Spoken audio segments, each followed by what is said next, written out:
Rufus Sewell stars in The Diplomat on Netflix. I'm David Buchanan with Gold Derby. Rufus, your character Hal is so charismatic and so complicated. I just wanted to ask you, when you first heard about the role or saw those first scripts, what about him immediately kind of drew you to the role and made you want to be part of the series? Well, I think it was the relationship dynamic. It was the wit of their pairing, and actually all of the writing, but particularly the two of them together. There's a speed of thought. There was a study, I think it was a scientific study about charisma, political charisma, but charisma in general. And it basically came down to charisma equals speed of thought.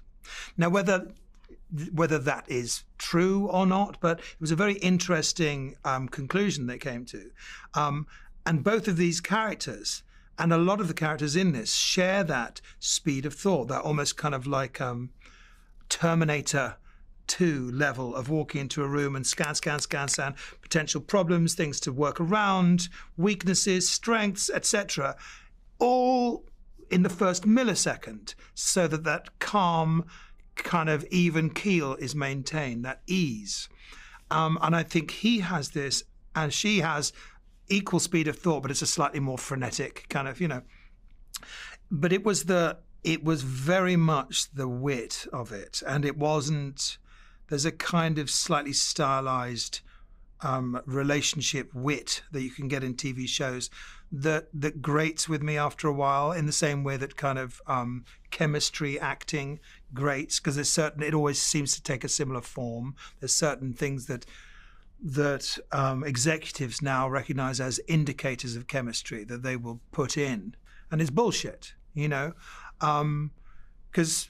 but that's basically what really the quality of the writing, the fact that it was going to be Kerry, the track record of the people involved, but the script was just so good. It was all there. And it's so much easier if you're working with the best people with the best scripts. You don't have to do all of that stuff. It's much harder doing scripts that aren't as good, because you have to move so much subterranean furniture to make it smooth, Yeah, absolutely. And we'll dive into so many of the things you've brought up there. But I want to start just diving a bit deeper into Hal, because we learned very early on that he's a diplomatic superstar. He has, ruffled a lot of feathers, but he's really prominent and really accomplished at what he's doing.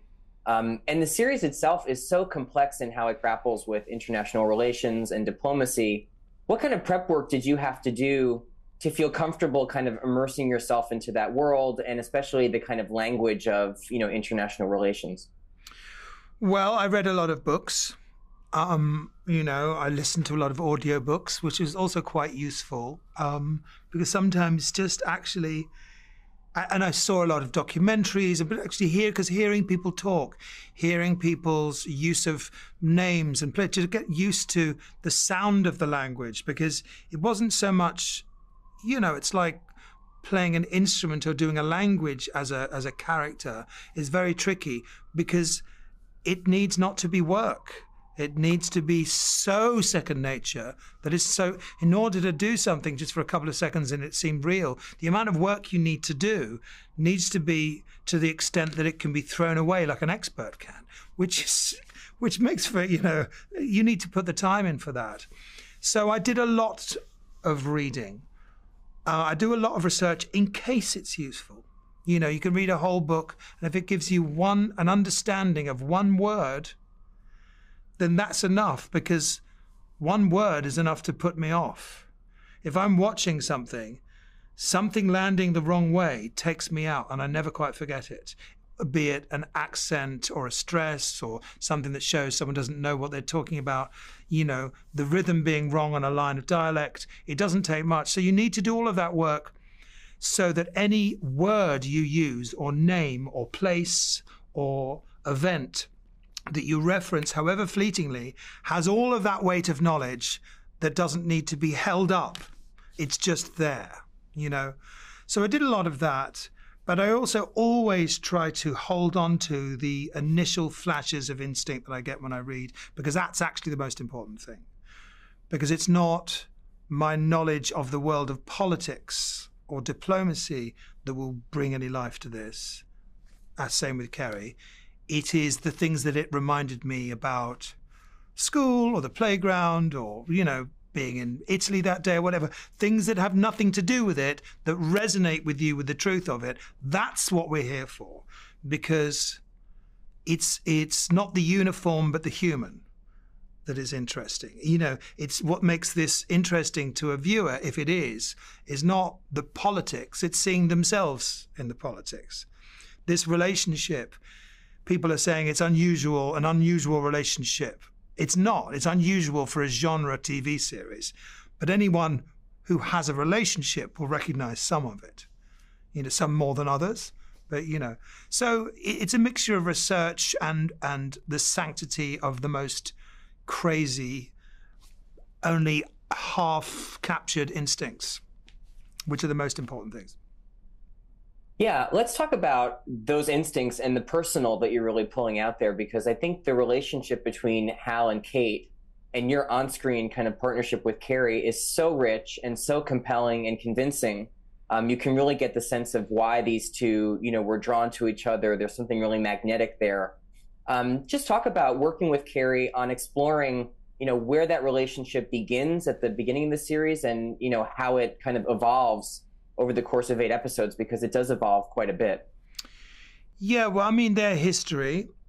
We talked about it a little with Deborah, and we talked about it together. But so much of what we have together was there on day one. It's the kind of thing that it's like height.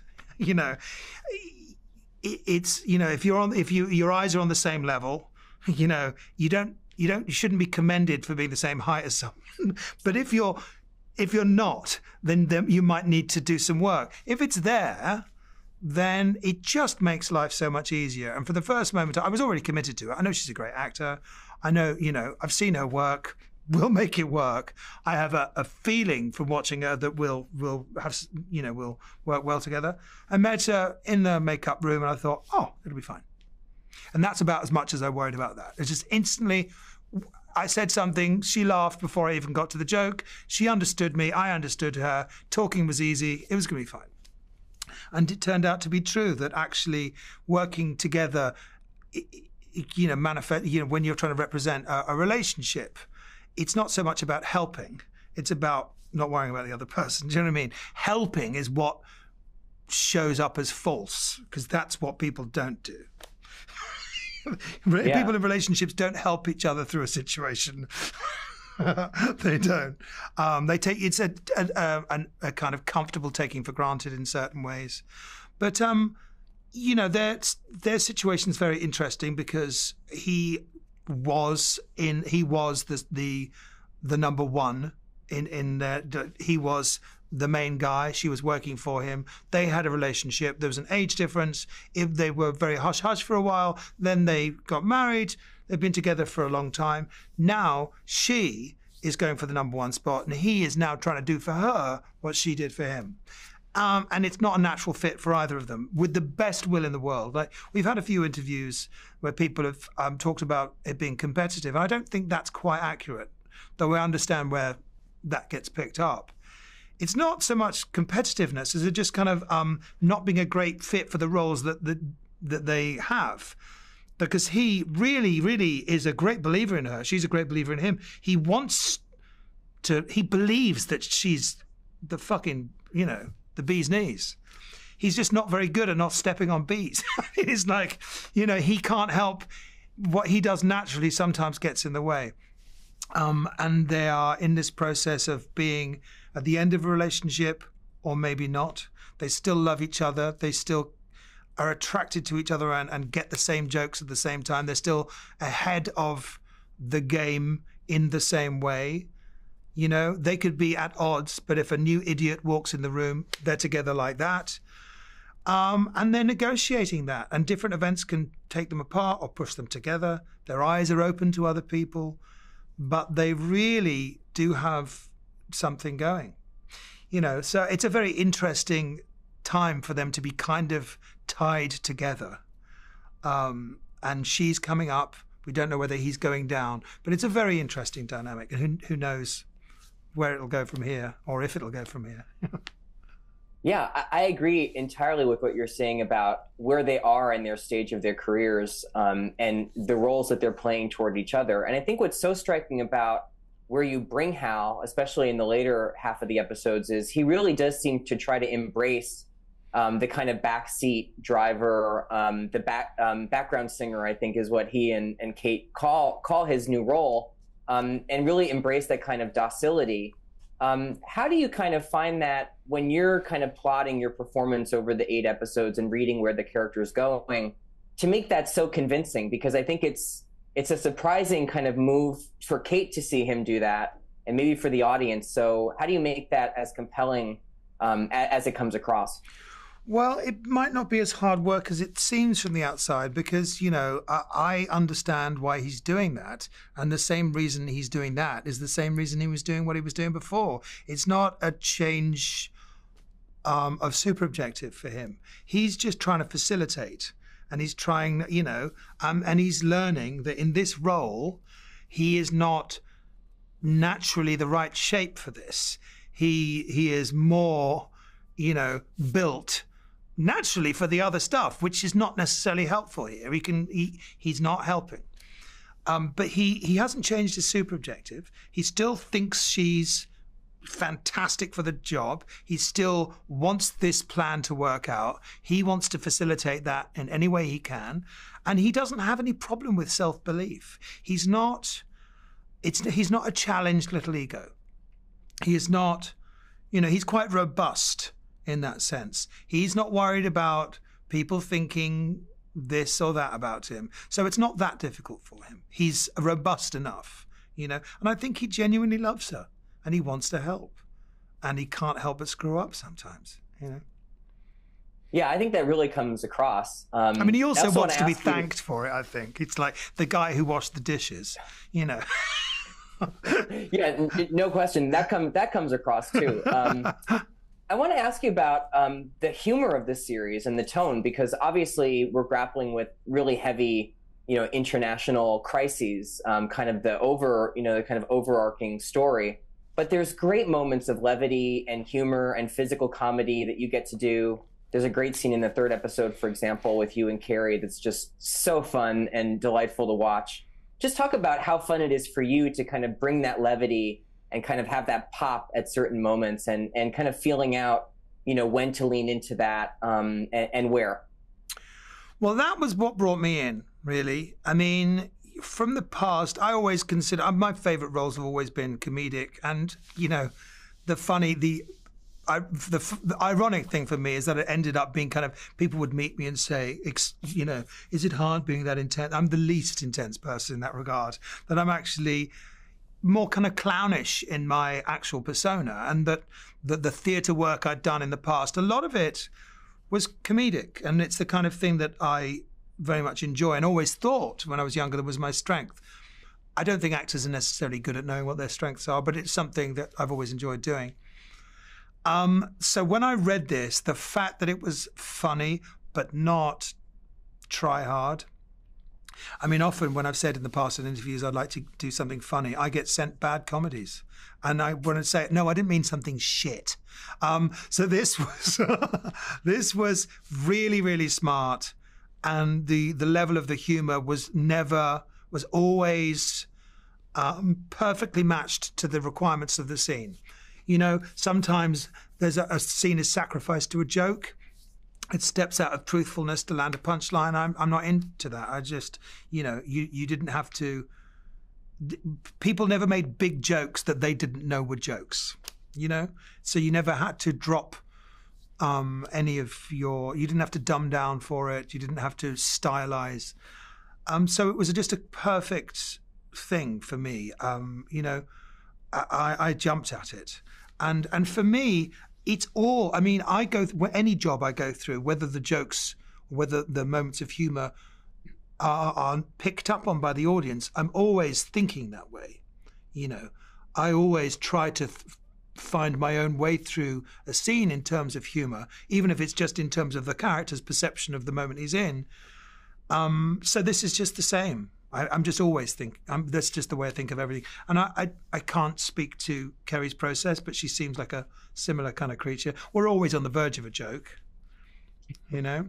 Like I said, the levity really comes through in all these different scenes, even as you're saying, when it's not overtly humorous. Well, this is what I suppose I mean is that the humor of these characters is intrinsic to the way their minds work. Mm-hmm. It's not like a kind of a wash that's got a sprinkling of humor magic over the top of it. The way these incredibly smart people, and it's the same, I'm sure, with lawyers and doctors and politicians and artists, the people who are very, very bright in a particular way tend to have a speed of thought and a kind of repartee, not always the same way, but it often happens. And I think this feels very, very genuine. And the way they joke is the way they think. Yeah, let's talk about the kind of genuineness that you have with other characters too. Obviously, Hal's interacting with this whole kind of universe of different people. But one of my favorite episodes, or few episodes, is the one set in the country house where we meet Dennison's sister. These are a bit of teasers. If you haven't gotten there, pause the interview and come back. But I just love seeing the rapport between your two characters. Talk about, how does Hal feel in that moment? At this point in time, he's really embracing that kind of role of being just supportive of his wife, but he meets this other really charismatic woman at this kind of country escape. And it's just a really kind of magical and fun, few episodes. So talk about shooting that on location and also, the kind of dynamic between those two characters. Well, it was kind of blissful, really, this beautiful, beautiful place with these incredible lakes. And, one of the interesting things, the dynamic about this relationship of the Wyler's is they're kind of like not together, So he's allowed, she's allowed. They still love each other, but, it's a very kind of modern, arrangement they have. And he's rather taken with this very clever and very clever and kind of languorous, witty and super bright woman that he meets. And she's also a little bit naughty, and it's like, do you want to go and nick some wine and go and smoke a joint and sit by the park, have a bit of a picnic, see if you can purloin a bit of cheese. And they get stoned and they have a drink and they, canoodle a little. And they just share a bit of time, and it's really beautiful. And it was a beautiful day, and the lake was beautiful and very warm, a bit slimy, but if you're British, you like that. Something like a kind of Victorian slimy lake. Very clean, just in a way that you're not used to. Just spent a couple of days doing that. And it was just a meeting of minds. And I think, it's people searching for connection, and also trying to, in his way, find a little independence, give her a little space, but in a way it doesn't work for him. When he does try to go off with other women, there's something about it doesn't, he still loves her. He still really only wants to be with her. And he tells her. And that's ultimately, it shows you something about their relationship, that he's not worried about her knowing that what he did, and she doesn't seem particularly bothered by it. But it's the fact that I tried, but it's you, really. It's you that I want. Sorry. But, it's very, very moving and very kind of unusual, the whole thing. Yeah, Rufus, I have to let you go, but congratulations on The Diplomat. Such a pleasure to speak with you today. Thanks for taking the time to talk to Will Derby. Thank you.